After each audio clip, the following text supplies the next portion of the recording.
বছর শেষে পরিযায়ী শ্রমিকের মৃত্যু যেন অব্যাহত মালদা জেলায়। গত বৃহস্পতিবার মধ্যপ্রদেশে বিদ্যুতের টাওয়ার ভেঙে মালদার 3 পরিযায়ী শ্রমিকের মৃত্যু হয়েছিল। একদিনের ব্যবধানে শনিবার আবারও উত্তরপ্রদেশে বিদ্যুতের টাওয়ার ভেঙে মৃত্যু হল মালদার আরও এক পরিযায়ী শ্রমিকের। সোমবার সকালে মৃত শ্রমিকের কফিনবন্দি দেহ গ্রামে এসে পৌঁছতে শোকের ছায়া নেমে আসে মালদার ইংরেজবাজার ব্লকের মিল্কি গ্রাম পঞ্চায়েতের ভগবানপুরের নতুনটোলা এলাকায়। জানা গেছে মৃত শ্রমিকের নাম শেখ তামির, বয়স 21 বছর। জানা গেছে মাত্র 1.5 মাস আগে উত্তরপ্রদেশে বিদ্যুতের টাওয়ার তৈরি কাজে গিয়েছিল এই যুবক। কাজ করার সময় গত 28 তারিখ বিদ্যুতের টাওয়ার ভেঙে মৃত্যু হয় তার। এই ঘটনায় মালদার বিনোদপুর গ্রাম পঞ্চায়েতের নিয়ামতপুর এলাকার আরও এক শ্রমিক সেলিম শেখ গুরুতর আহত হয়। সেখানকার হাসপাতালে চিকিৎসাধীন সে। এদিকে আজ মৃত শ্রমিকের কফিনবন্দি দেহ গ্রামে ফিরে আসতে শোকের ছায়া নেমে আসে গোটা গ্রাম জুড়ে। এই ঘটনার খবর পেয়ে সকালে মৃত পরিযায়ী শ্রমিকের পরিবারের বাড়িতে ছুটে যান মালদা জেলা পরিষদের সদস্য জুয়েল রহমান সিদ্দিকী। তিনি মৃত পরিযায়ী শ্রমিকের পরিবারকে সমবেদনা জানান এবং রাজ্য সরকারের আর্থিক সাহায্য পাইয়ে দেওয়ার আশ্বাস দেন। গত শনিবার আমরা ঘটনাটা শুনি যে টাওয়ার পড়ে গিয়ে আবার অ্যাক্সিডেন্ট হয়ে 5-6 জন আহত হয়েছে।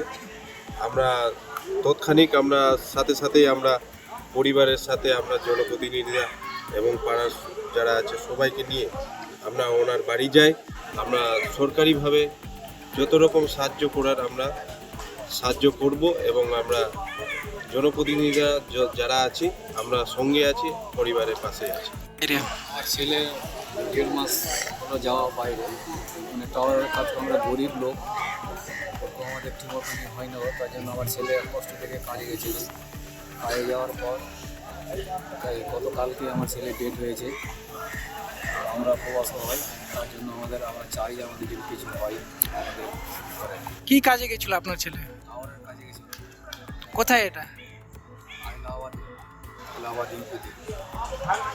কি চাইছেন এখন আপনারা? আমি চাইছি যেন আমাদের সরকার থেকে আমাদের কিছু সাহায্য করে। আমরা তো গরিব লোক, আমার এখনও 3টা ছেলে আছে, মেয়ে আছে এখন 3টা। আপনার ছেলে কি বিয়ে হয়েছিল? তাহলে উপার্জনকারী কেউ থাকলো না আপনার জন্য? ওর উপর দিয়ে আমরা চলতাম।